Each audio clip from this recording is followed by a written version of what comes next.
Hi, I'm Eli Raymer from ASB. And I'm Grace Suomi from KBEV. This is the week of May 3rd. Welcome to the Norman Update. Attention students and teachers. From May 3rd to May 7th, Service Learning is hosting a Care Kits fundraiser for the homeless. Please bring small, single, travel-sized items that correspond with your grade level. For 9th graders, bring Ziploc bags and toothbrush and toothpaste kits. For 10th graders, bring water bottles and small packs of tissues. For 11th graders, bring hand sanitizer and feminine care products. For 12th graders, bring socks and non-perishable snacks. We look forward to seeing our Norman's generosity. If you missed the senior celebration last month, Beverly is hosting a drive-through pickup for each senior's free hoodie and merch. If you missed the event, the drive-through will be between 8 and 9:30 a.m. outside the STC.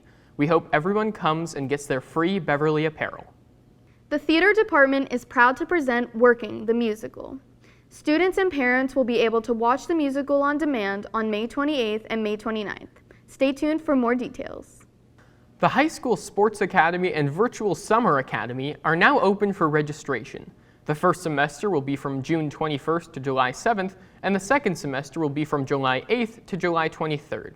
If you are interested in signing up or want to know more information about the programs the Education Foundation is offering this summer, go to the link in the video's description.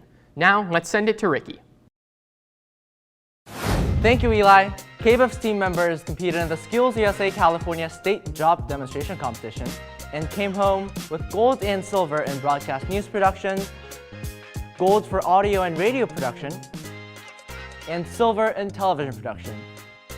Congratulations on making it to Nationals, everyone, and good luck in June. Now, back to the desk.